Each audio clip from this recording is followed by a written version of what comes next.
किसी भी चीज़ को पाने के लिए आपको हद से ज़्यादा परिश्रम करना पड़ेगा, क्योंकि अगर इतना ही वो आसान होता ना तो हर कोई पा नहीं लेता।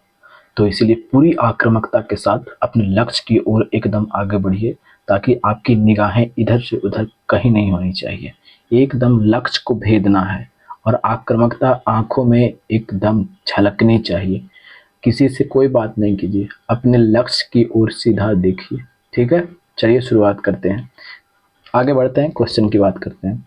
क्या बोला गया है कि थंबनेल में तो आपने देखा ही होगा, वह ताप जिस पर केल्विन ताप का मान सेल्सियस ताप के मान का दुगना है। ठीक है, किसका किसका चर्चा किया है? जैसे में केल्विन का जैसे में चर्चा आया था, हमने कई बार बताया है कि एक फॉर्मूला आप याद कर लीजिएगा कि C/5 बराबर F माइनस 32/9 बराबर K माइनस 273/5 बराबर R/4। ये वाला आपको घोंट करके पी जाइए, समझ गए ना? क्योंकि ये सब अगर गलती कर रहे हैं ना तो समझिए कि फांसी के लायक आप हैं। ठीक है, चलिए अब देखते हैं इसके बाद में क्या बोला गया है कि केल्विन का चर्चा करना है और किसका चर्चा करना है? सेल्सियस का। तो देख लेते हैं किसका किसका यहाँ पे चर्चा करेंगे। केल्विन कौन है जी? तो ये वाला केल्विन है। सेल्सियस कौन है जी? तो ये वाला। तो इन दोनों को अब कर लेते हैं। तो C/5 बराबर क्या हो जाएगा? तो K माइनस 273/5 बोला क्या गया है, अब देख लेते हैं। वह ताप जिस पर केल्विन का ताप का मान सेल्सियस के तापमान का दुगना है। ठीक है, केल्विन के तापमान का मान जो है सेल्सियस के तापमान के मान का कितना? केल्विन के ताप का मान सेल्सियस के ताप के मान का दुगना है। तो मान लीजिए कि सेल्सियस के मान कितना है? तो x है। तो केल्विन का मान कितना है? तो 2x है। कोई दिक्कत है? कोई दिक्कत नहीं है। अब यहाँ पे पुट कर दिए, सेल्सियस की जगह कितना है? x पुट करेंगे और केल्विन की जगह पे 2x पुट करेंगे। ठीक है, अब बटा 5 बराबर कितना हो जाएगा? तो माइनस 273 अब बटा में 5 गुना कर दीजिए। तो 5x बराबर क्या हो जाएगा? तो कहिए कि 10x माइनस पतिये 15 के 5 हाथ में 7 35 एक 36 की 6 हाथ में 3 पतिये 15 अपन 10 और 10 और 3 13 हो जाएगा। ठीक है, हो जाएगा ना? एक बार फिर से कर लीजिए, पतिये 15 के 5 हाथ में एक 7 बचे 35 35 एक 36 की 6 हाथ में 3 5 10 3 13। ठीक है, अब देखिएगा जब इस तरफ घटाइए, उसको इस तरफ लेके जाते हैं, इसको इस तरफ लेकर के आते हैं। तो 5x बराबर कितना हो जाएगा? तो 1365 हो जाएगा। तो कहिए कि हाँ हो जाएगा। तो गुना कर लीजिए, अरे भागा दे दीजिए, 5 दूनी का 10, फिर 3 आया तो 5 7 35 और फिर 3 मरतबे में 5 के 15। तो यानी x बराबर कितना आया? तो 273 आया। तो x का मान कहाँ पे था? x किसका मान था? तो सेल्सियस का मान था। तो यहाँ पे सेल्सियस कितना हो जाएगा? तो आंसर हो जाएगा आपका नंबर ऑप्शन नंबर ए हो जाएगा। ठीक है, इस तरीके से आपको बनाना है, रटना बिल्कुल नहीं है। रट करके आप रेस नहीं जीत सकते हैं। ठीक है, आप बाउंड्री लाइन तक पहुंच सकते हैं, वो भी भाग भरोसे। चलिए आगे बढ़ते हैं। आगे क्या बोला गया है कि दो डायोप्टर क्षमता वाले लेंस की फोकस दूरी की अगर बात करते हैं, तो जैसे मैं आपको क्या बताया गया है, जब आपने लाइट पढ़ा होगा तब बताया यही गया होगा कि आपकी जो क्षमता होती है वो हमेशा उसको मीटर में रखा जाता है। ठीक है, हमेशा और हमेशा उसको मीटर में रखा जाता है। आप फॉर्मूला जानते हैं क्या होता है कि P बराबर 1/F होता है। ठीक है, तो P बराबर यानी डायोप्टर यानी क्षमता दिया गया है, 2 डायोप्टर दिया गया है और 1/F, ये 1/F है। तो इसको हम किस में रखते हैं? हमेशा मीटर में रखते हैं। ठीक है, तो हमेशा मीटर में रखा जाता है। तो देखिएगा, अब देखिए चर्चा करते हैं। तो जब चर्चा कर लेते हैं तो ठीक है, वो तो हो गया। अब काट लीजिए इसको, कितना हो जाएगा? 2 5 10। तो यानी एफ बराबर मेरा कितना आ जाएगा? तो कहिए कि 50। ठीक है, इसका आंसर कौन सा हो जाएगा? तो इसका आंसर आपका हो जाएगा कौन सा कौन सा कौन सा कौन सा? ऑप्शन नंबर 1 हो जाएगा। ठीक है, तो इस तरीके से आपको ध्यान में रखना पड़ेगा, समझ गए? -50 मत लगा दीजिएगा, क्योंकि सब आपका फिर का सब खत्म हो जाएगा। क्या बोला गया है कि प्रिज्म द्वारा उत्पन्न श्वेत प्रकाश से स्पेक्ट्रम में किस रंग की किरण का झुकाव सबसे अधिक होता है? आसान सा क्वेश्चन है, हमने कई बार बताया है। एक प्रिज्म है, ठीक है, प्रिज्म से हमने सनलाइट दिया, फिर इसके बाद में ये 7 रंग में क्या होती है? विभक्त हो जाती है। ठीक है, अब ये कौन कौन से विभक्त होती है? कई बार हमने इसका चर्चा करते हैं। ठीक है, VIBGY ओ आर, ये आर क्या है? तो रेड है। इसका तरंगदैर्घ्य क्या होता है? तो कहे कि तरंगदैर्घ्य जो होता है लैम्डा का मान जो होता है वो ज्यादा होता है। और ये बैगनी है, इसका लैम्डा का मान क्या होता है? तो लैम्डा का मान कम होता है, इसीलिए बिखरता ज्यादा है। ठीक है, और लाल का तरंगदैर्घ्य ज्यादा होता है, यानी डेग ज्यादा होता है, तो इसलिए बिखरता कम है। ठीक है, चलिए, तो क्या बोला गया कि झुकाव सबसे अधिक होता है, किस रंग की किरण का झुकाव? तो किसका सबसे ज्यादा झुकाव है? ये देखिए, तो यहाँ सबसे ज्यादा किसका झुकाव है? बैगनी नहीं यहाँ पे आता है, ऊपर में तो राड कर रहे हैं, ऊपर में तो रेड है ना, नीचे में कौन सा हो जाएगा? बैगनी हो जाएगा, वायलेट हो जाएगा। तो इसका आंसर कौन सा हो जाएगा? ऑप्शन नंबर 4 हो जाएगा। ठीक है, चलिए, क्या बोला गया है कि यदि किसी रोगी का ताप डॉक्टर थर्मामीटर के नापने से 104 डिग्री फ़ारेनहाइट आता है। ठीक है, तो सेल्सियस पे क्या उसका मान क्या होगा? देखिए, अभी हमने चर्चा किया था क्या? फिर से एक बार लिख देते हैं। C/5 बराबर F माइनस 32/9 बराबर K माइनस 273/5 अब बराबर आर बटा 4। पता है ऐसा हम क्यों करते हैं, ताकि जितना बार करेंगे आपको उतना याद हो रहेगा, ठीक है, भूलिएगा कम। अदर लड़कों से तो काफी ज्यादा आप आगे रहिएगा। यकीन के साथ में आप अगर कर रहे होंगे, ठीक है, देख रहे होंगे, अब आप हम पक्का यकीन दिलाते हैं कई लड़कों से आप बहुत ज्यादा आगे होंगे, सीख गए होंगे काफी ज्यादा चीज। सिर्फ क्वेश्चन बनाना ही मतलब नहीं होता है, ठीक है। अब देखिए किसका किसका चर्चा किया है, सेल्सियस और फारेनहाइट का। तो दोनों को बराबर कर लेते हैं, सेल्सियस और फारेनहाइट का बराबर कर लेते हैं। तो कौन है सेल्सियस और फारेनहाइट में, तो इसको बराबर कर लेते हैं और इसको बराबर कर लेते हैं। तो सी बटा 5 बराबर एफ माइनस 32 बटा 9। कोई दिक्कत, तो 9 सी बराबर कितना हो जाएगा, क्या 1 मिनट पूछा किसका, अब दे दिए गए है ना, 104 डिग्री फारेनहाइट दे दिया गया है, ठीक है। तो अब फारेनहाइट की जगह पे 104 आप पुट कर लीजिए, माइनस 32 अब बराबर कितना हो जाएगा, अरे सी बटा 5, एक रुक जाइए, चलिए देखिए सी बटा 5 बराबर एफ माइनस 32 बटा 9, ठीक है। अब फारेनहाइट की जगह पुट कर लीजिए, तो सी बटा 5 बराबर 100 कितना था जी, 104 था ना, 104 था, ठीक है। अब 104 यहाँ पे पुट कर लेते हैं, 100 कितना 4 माइनस 32 बटा 9, ठीक है। तो कर लीजिए 9c बराबर कितना हो जाएगा, 9c बटा 5 बराबर कितना हो जाएगा, तो 104 में से 32 गया तो 2 बच गया यहाँ पे, ठीक है। और इस कितना हो गया 72 हो जाएगा, 4 में से 2 गया 2, 10 में से 3 गया तो 7 हो गया, ठीक है। चलिए यहाँ से तो कोई दिक्कत तो नहीं है। अब यहाँ से काट दीजिए 9 8 72, तो c बराबर कितना आ गया, तो 40। आंसर कौन सा हो जाएगा, देखिए तो ऑप्शन नंबर आपका 2 हो जाएगा, ठीक है। चलिए आगे क्या बोला गया है कि एक कांच की पट्टी की मोटाई है, जैसे मेरे पास में कोई कांच है, इसको मिटा देते हैं, ठीक है।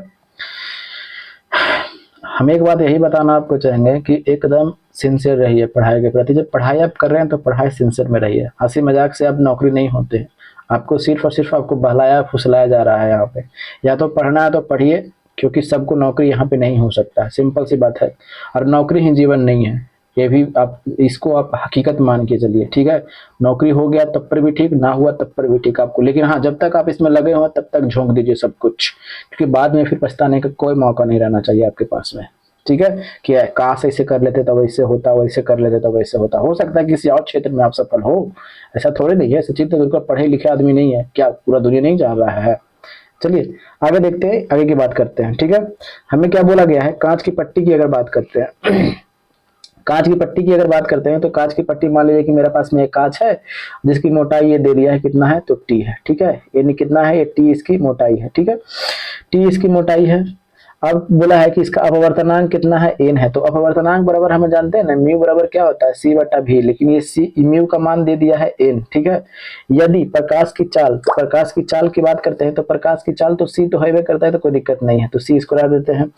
तो भी तो कांच की पट्टी को पार करने में लगा समय, तो समय बराबर क्या होता है, तो समय बराबर कहिएगा ना कि दूरी और बटा में चाल होता है। अब आपको बताइएगा कि यही कांच को पार करना है, तो यानी कांच को पार करना है तो ये बोले टी दूरिया को पार करना है, बोलिएगा ना जी, यही कचवा को पार करना है, तो यही टी ये बोला तो दूरी है उसी को पार करना है, ठीक है। तो ये दूरी की जगह हम टी लिख दे, तो कहे कि हाँ जी लिख दीजिए। अब यहाँ पे अब चाल है, तो कहे कि चाल कहाँ से लेके आए, तो अरे ये सी तो ये क्या है, तो ये कहिए कि प्रकाश का वेग है, और ये किसी माध्यम में वेग होता है, किसी जोन भी आप कांच है तो कांच का वेग यहाँ पे लिख देते हैं, ठीक है। एक कांच का वेग है, ठीक है। आप देखिएगा तो यहाँ से आप भी निकाल लीजिए, तो भी निकाल लीजिएगा तो कितना हो जाएगा, तो कहिए कि भी बराबर सी बटा एन। कोई दिक्कत है, तो कहिए कि नहीं, एकदम सिंपल सी बात है। तो पुट करिए ना, यहाँ पे पुट कर देते हैं यहाँ पे, ठीक है। चलिए पुट कर देते हैं यहाँ पे, पुट क्या करते हैं, तो दूरी बराबर क्या हो जाएगा, तो कहिए कि टी हो जाएगा। अब ये चाल है यानी वेग कितना है, तो सी बटा कितना हो जाएगा, एन हो जाएगा। तो ये ऊपर जाएगा तो टी एन बटा में सी, देखिएगा टी एन बटा में सी कहीं पे दिया हुआ है, कहाँ गया भाई, कहाँ गया जी, टी एन बटा में सी दिया हुआ है, देखिए ना जी टी एन बटा सी दिया हुआ है, टी एन बटा सी, इस सी बटा टी दिया हुआ है। काम खत्म, इसको कीजिए, पहला का काम खत्म कीजिए, टी एन हाँ आगे पीछे कोई दिक्कत नहीं, टी एन बटा सी, ऑप्शन नंबर 2 आपका ठीक है। आगे देखते हैं, अगला पे चर्चा किया गया है, ये एक बोल्ट कहलाता है। बोल्ट पता है किसका मात्रक होता है, तो अगर बात करते हैं ये बोल्ट, ठीक है, ये बोल्ट अगर एक क्या है, एक मात्रक है, ठीक है। किसका मात्रक है, तो देखिएगा मात्रक जो है ना, ये दो चीज का मात्रक है, तो कहिए कि एक विभव का मात्रक है, और एक और किसका मात्रक है, तो कहिए कि एक विभवांतर का मात्रक है। विभवांतर का, विभवान, इसको खाइए, विभवांतर का मात्रक है। ये दोनों का मात्रक जो होता है वो क्या होता है, तो दोनों का मात्रक आपको वोल्ट देखने को मिलता है। क्या देखने को मिलता है, तो कहिए कि वोल्ट। अब आपके सामने पता है एक चीज आपके दिमाग में खटकता होगा कि यार इतना दिन तो पढ़ा, बट जानते हैं ना हम विभव और विभवांतर में बड़ा कंफ्यूजन करते हैं। कई लोगों को तो समझ में भी नहीं आता, केवल रट लेते हैं कि बस इसका मात्रक ये होता है। तो सिंपल सी बात बताते हैं आपको, ठीक है, रट करके आप नहीं आगे बढ़ सकते हैं। देखिएगा विभव की अगर बात बताते हैं तो विभव को समझिएगा अच्छे तरीके से, हम समझा देंगे बिल्कुल अच्छे तरीके से, केवल कॉन्सेंट्रेट रहिएगा। देखिएगा कहने की मतलब क्या है, जैसे मैं मान करके चलिए कि ये मेरा कोई विद्युतीय क्षेत्र है, मान लीजिए कि कोई विद्युतीय क्षेत्र है, ठीक है, ये वाला पूरा क्षेत्र मेरा विद्युतीय क्षेत्र है, ठीक है। अब विद्युतीय क्षेत्र है, यहाँ पर कोई पॉजिटिव आवेश है, ठीक है। अब ये पॉजिटिव आवेश को हम इस विद्युतीय क्षेत्र में लाना चाहते हैं, ठीक है, मान लीजिए इस बिंदु पर हम लाना चाहते हैं। ये कोई बिंदु है विद्युतीय क्षेत्र का, ये पूरा विद्युतीय क्षेत्र है, और बाहर से कोई हम आवेश को, पॉजिटिव आवेश को, या पॉजिटिव आवेश को ध्यान रखिएगा, हम इस बिंदु पर लाना चाहते हैं। तो ऐसे ही तो आ नहीं जाएगा, अरे ऐसे ही आ जाएगा जी। उसके लिए हमें कुछ ना कुछ तो करना पड़ेगा, कार्य वगैरह तो करना पड़ेगा ना जी। तो ये कि हाँ भैया कार्य तो करना पड़ेगा, तो बस उसी को हम लोग क्या बोलेंगे, विभव बोलेंगे। बहुत भारी है जी। तो यही विभव को किससे सूचित करते हैं, भी से। यही कार्य करना पड़ेगा आवेश को लाने के लिए, ठीक है, आवेश को लाने के लिए करना पड़ा करेगा ना। तो इसका मात्रा, तो इसका फॉर्मूला क्या होता है, V बराबर W बटा Q। क्या यही भारी था, बस यही चीज को तो था। अब देखिए विभवांतर और कितना आसान है। जैसे मैं ए बिंदु पर ये मेरा विभव आ गया, ठीक है, ये यहाँ पे, ये पे तो इस यहाँ पे आ गया, तो अब ए पे तो यहाँ पे आ गया, अब ए पे आ गया तो ये विभव हो गया, ठीक है।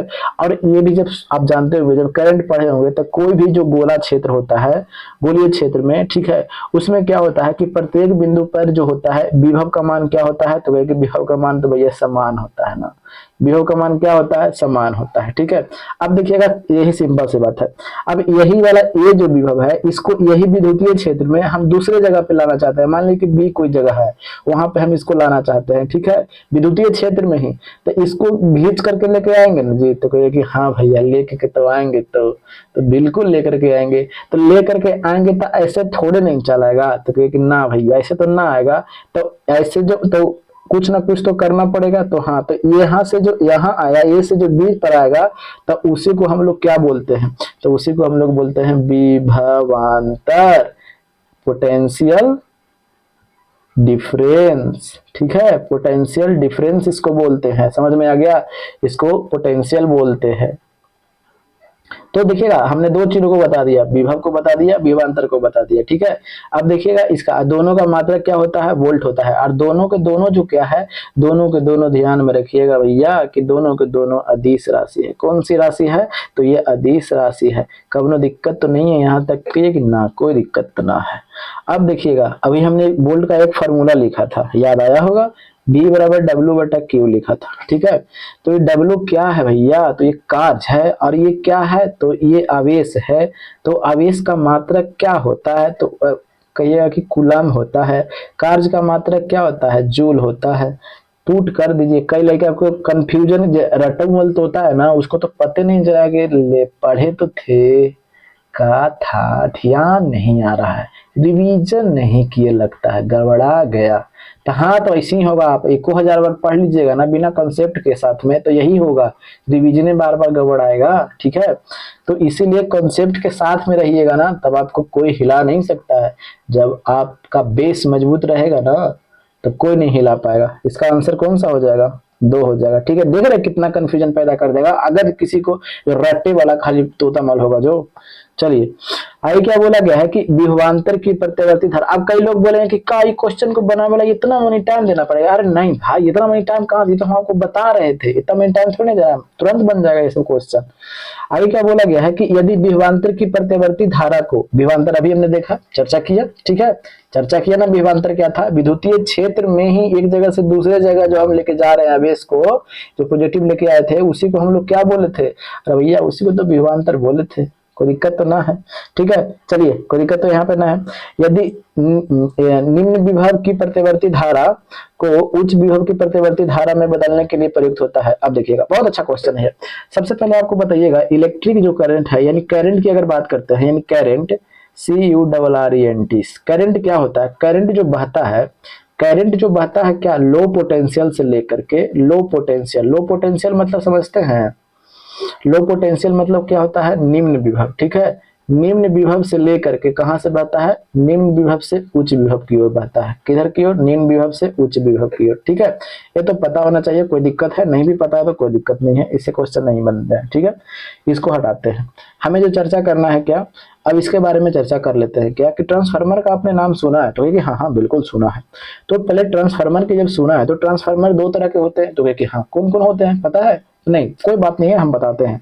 हम डायरेक्ट यहाँ पे ऑप्शन बना करके बढ़ जाएंगे, कोई फायदा आपको नहीं होने जाएगा, एकदम नहीं फायदा होगा। ठीक है, चलिए ट्रांसफार्मर की अगर बात करते हैं, ट्रांसफार्मर, तो ट्रांसफार्मर जो होता है, एक होता है जैसे में, अब क्या होता है कि जैसे में एक होता है, ये क्रोड होता है। ठीक है, ये क्या होता है, ये तो आपको क्या है, ये जो होता है ऊपर वाला जो आप देख रहे हैं, ये वाला क्या होता है, तो क्रोड होता है। ठीक है, इसको क्या बोलते हैं, तो इसको बोलते हैं क्रोड। ये किसका बना होता है, तो कहिए कि नर्म लोहा का बना होता है। ठीक है, ये पूछा जाता है क्वेश्चन। और ये की अगर बात करते हैं तो ये वाला भी क्या होता है, तो इसको भी क्रोड बोलते हैं। ठीक है, और तो इसको भी क्या बोला जाता है, तो इसको यही कलर से रखते हैं। ठीक है, इसको भी क्या बोला जाता है, तो इसको भी क्रोड ही बोला गया। ठीक है, कोई दिक्कत तो नहीं है। लेकिन अगर हम बात करते हैं यहाँ पे जो ऐसे ऐसे ऐसे ऐसे है, इसको क्या बोलते हैं, कुंडली। तो इसको बोलते हैं प्राइमरी कुंडली, प्राइमरी कुंडली। और इसको बोलते हैं कौन सी कुंडली, इसमें भी आपको ऐसे ऐसे ऐसे लपेटा हुआ रहता है, इसको बोलते हैं सेकेंडरी कुंडली। ठीक है, और यहाँ से आपको क्या किया जाता है कि धारा दे दिया जाता है। ठीक है, अब आपको हम बता रहे हैं यहाँ पे कि ये प्राइमरी कुंडली है, सेकेंडरी कुंडली है। ठीक है, अब इसमें आप प्राइमरी कुंडली में देख रहे हैं तो फेरों की संख्या ज्यादा है सेकेंडरी कुंडली से कि कम है, तो कहिएगा कि भैया ज्यादा तो है। तो अगर प्राइमरी कुंडली में दूसरी कुंडली से, यानी प्राथमिक कुंडली में दूसरी कुंडली से फेरों की संख्या ज्यादा है, तो यहाँ वोल्टेज जो आएगा, ये वोल्टेज यहाँ पे क्या हो जाएगा, तो वोल्टेज हो जाएगा यहाँ पे कम हो जाएगा। ठीक है, यानी कहने का मतलब है कि अगर 11,000 के ट्रांसफार्मर यहाँ से सप्लाई करके देगा, ठीक है, यानी कहने का मतलब है कि अगर यहाँ 220 वोल्ट का सप्लाई, मान लेते हैं कि 220 वोल्ट का सप्लाई हो रहा है, तो यहाँ आउटपुट जो होगा हम लोग के पास में जो आएगा, तो हम लोग के पास में 220 वोल्ट से कम, यानी आप 20 वोल्ट मान लीजिए, कितना भी आप मान लीजिए चलिए, क्योंकि वो समय तो खैर आप इंजीनियर वगैरह बन जानेगा, लेकिन इतना समझिए कि कितना हो जाएगा, कम हो जाएगा। ठीक है, इतना तक तो कोई दिक्कत तो नहीं है।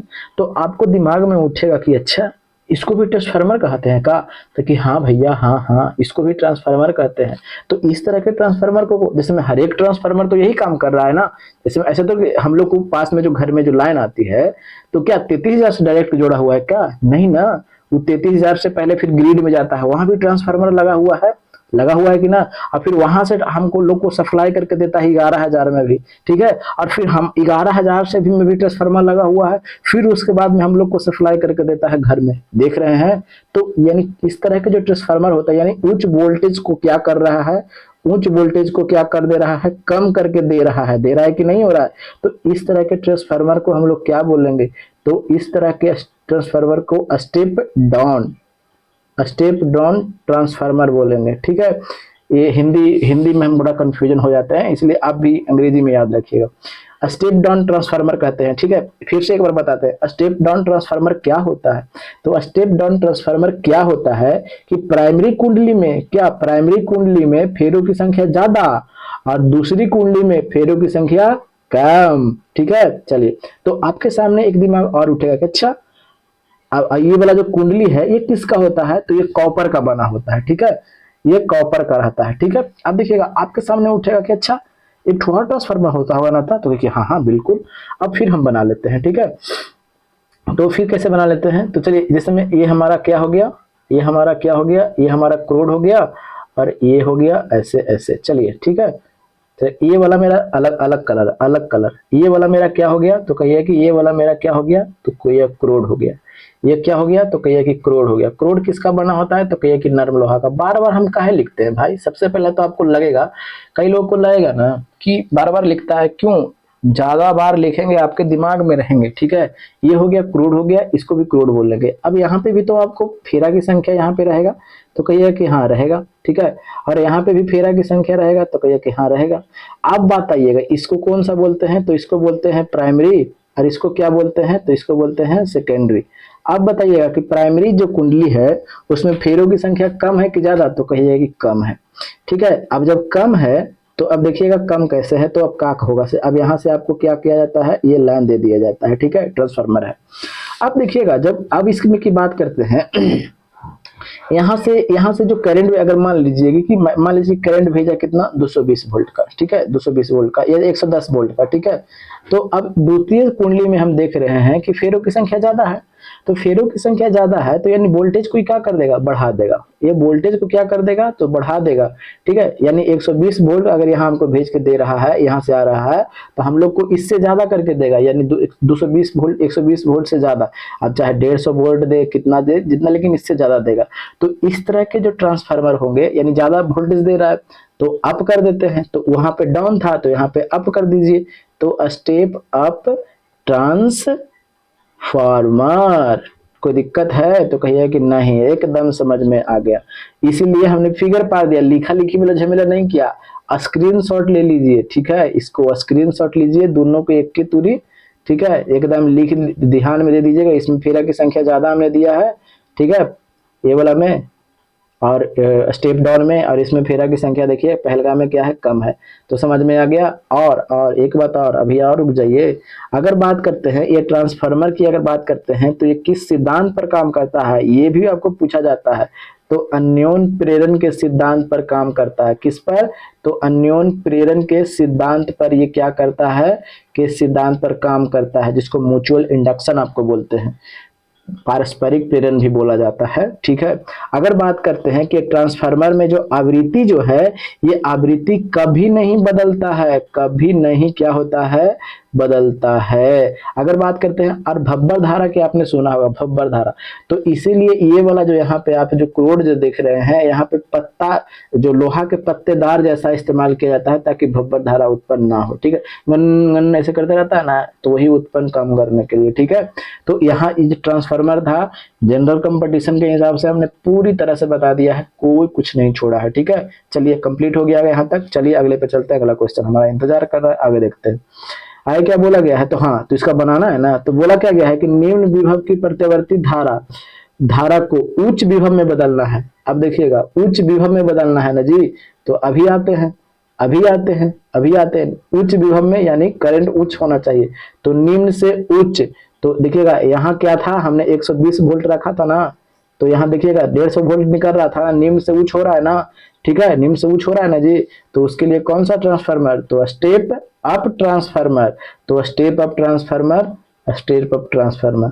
विद्युत मीटर तो होगा नहीं, उपचाई, जिसमें ये उपचाई पता है किसको बोलते हैं, ये स्टेप डाउन, ठीक है, स्टेप डाउन ट्रांसफार्मर, ठीक है। यहाँ पे स्टेप डाउन लिखा है ना, कहाँ पे गया, हाँ ठीक है, स्टेप डाउन ट्रांसफार्मर। और ये वाला उच्च चाई जो है ना, इसको स्टेप अप ट्रांसफार्मर बोलते हैं। कोई दिक्कत है तो कहिए कि नहीं, कोई दिक्कत नहीं है। चलिए, तो इसका आंसर हो जाएगा ऑप्शन नंबर 3 हो जाएगा, कोई दिक्कत। चलिए आगे क्या बोला गया है, आगे देखते हैं अगले पे, कि 4 ओम, ठीक है, संयुक्त प्रतिरोध पाने के लिए निम्नलिखित में से किस एक प्रतिरोध को 12 वोल्ट प्रतिरोध के समांतर क्रम में रखा जाए। यानी 4 ओम हमको रेजिस्टेंस कितना करना है, 4 ओम पता करना है, ठीक है। 4 ओम हमको रेजिस्टेंस रखना है।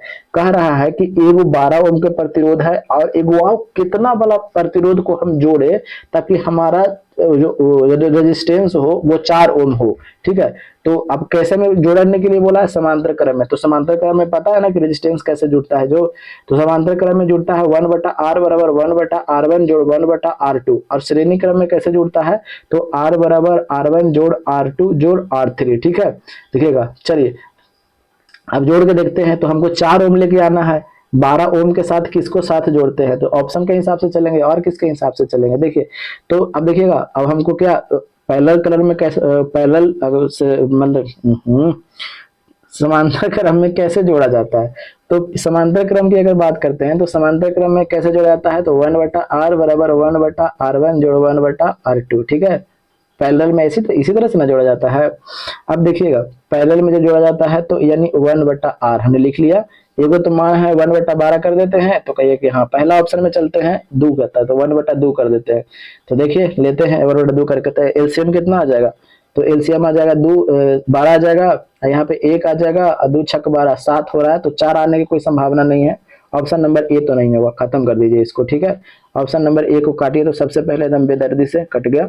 ऑप्शन नंबर दो पर चलते हैं, तो 1/8 बराबर क्या हो जाएगा, तो 1/, 12 है, एगो पहल का 12 है, और 1/ कितना हो जाएगा 4, तो एलसीएम कितना हो जाएगा, तो कितना हो जाएगा 12 आ जाएगा, 12 1 आई कितना हो जाएगा, चरती आई के 12, ठीक है, चरती आई के 12, तो 3 1 4 हो जाएगा, और 12 चरती 12 3 आ रहा है, ठीक है ना, 3 आ जाएगा, तो ये भी खत्म हो जाएगा, हमको 4 लेके आना है, ठीक है।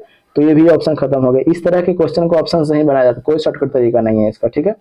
अब देखिएगा अगले की बात करते हैं, तो अगला ऑप्शन पर चलते हैं, तो 1/8 बराबर क्या हो जाएगा, तो 1/12 और जो एक हम ऑप्शन ले रहे हैं क्या, छठा का 6 हम ले रहे हैं, तो 1/ क्या हो जाएगा 6, तो एलसीएम कितना हो जाएगा 12, 1 और 6 दूनी के 12, यानी 3/ कितना हो जाएगा 12, तो यानी 1/r बराबर कितना हो जाएगा 3/12, तो 1/4, तो ऊपर लेके जाइए तो r बराबर कितना हो जाएगा 4, तो सही आ रहा है कि नहीं, 4 ओम आ गया कि नहीं, तो हाँ, तो ऑप्शन नंबर मेरा कौन सा सही हो जाएगा, तो ऑप्शन नंबर 3 सही हो जाएगा, ठीक है। तो इस तरह क्वेश्चन इसी तरह से बनाए जाते हैं। आगे क्या बोला गया है, अगले क्वेश्चन पर जब चर्चा करते हैं तो देखते हैं। फिर उसी तरह का क्वेश्चन पूछा है। अब देखिएगा यहाँ से करंट बह रही है, ठीक है, अब यहाँ पे आ रही है, ठीक है, यहाँ से बह रही है, तो ये देखिएगा ये वाला यहाँ पे कौन से क्रम में है, तो श्रेणी क्रम में है।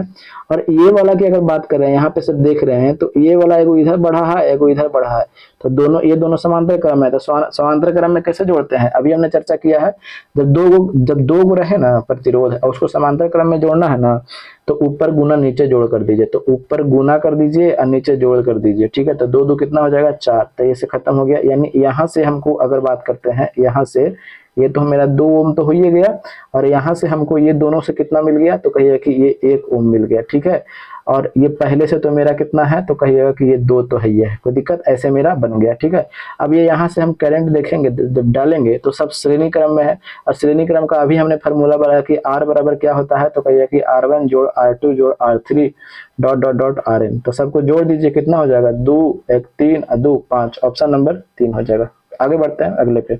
क्या बोला गया है कि किसी प्रतिरोध में उपयुक्त ऊर्जा व्यय किया जाता है, तो इसके लिए जो फार्मूला होता है आपने पढ़ा होगा, ये एनर्जी बराबर जो फार्मूला होता है, या हीट बराबर भी आपने पढ़ा होगा, ठीक है। तो ये होता है VIT, ठीक है। ये VIT क्या होता है, ये विभव हो गया, ठीक है, ये आपका क्या हो गया, तो धारा हो गया, T आपका क्या हो गया, आपको टेम्परेचर हो गया, ठीक है। तो इसका फार्मूला होता है, तो इसको तो आपको याद करना पड़ेगा। आपने ये वाला पढ़ा है ना कि I²RT, ये हीट वाला आपने पढ़ा है ना, तो बस वही चीज से तो ये निकलता है। इसका ऑप्शन नंबर क्या हो जाएगा 2 हो जाएगा, ठीक है। अगले पे चर्चा करते हैं। क्या बोला गया है कि 1 यूनिट विद्युत ऊर्जा का मान होता है, ठीक है, 1 यूनिट। अब आपके सामने देखिएगा क्वेश्चन क्या बोला गया है कि 1 यूनिट, तो जैसे में आपके घर में बिजली बिल आता होगा, तो कहिए हाँ बिजली बिल तो आता है, तो बिजली बिल आपको कहता है ना कि यूनिट के हिसाब से पैसा लेता है कि नहीं, तो कहिए कि हाँ हाँ लेता है। तो आपके दिमाग में कभी खटका है कि अच्छा कितना हम उठा देते हैं भाई कि वो एक यूनिट हो जाता है कि यूनिट के हिसाब से पैसा लेता है, तो 1 किलो वाट घंटा जब आप उठा देते हैं ना, तो वो आपसे 1 यूनिट का चार्ज कर लेता है। 1 यूनिट में वो जितना कर दे, 10 रुपये करे, 5 रुपये करे, ठीक है। गांव देहात में से सुना है कि 5 रुपये के आसपास में, शहर में 10 के या 8 9 के आसपास में है, ठीक है। चलिए, और अलग अलग शहर में अलग अलग रेट रहता है। अब 1 किलो वाट की अगर बात करते हैं, तो 1 किलो वाट बराबर क्या होता है, तो कहिए कि 1000 वाट होता है, इतना तो जानते होंगे। तो 1 किलो वाट बराबर हम लिख सकते हैं 1000 वाट, ठीक है। अब ये घंटा में है, तो इसको किस में बदल दिया, मिनट में, अब मिनट को सेकंड में बदल दिया, ठीक है। तो अब गुना कर दीजिए, तो 3 3 6 और गुना, ठीक है, गुना कितना हो जाएगा, तो 10 के पावर 3 गो ये 2 गो, तो 10 के पावर 5 गो हो जाएगा। अब ये वाट हो जाएगा, ये सेकंड में बदले थे तो वाट सेकंड।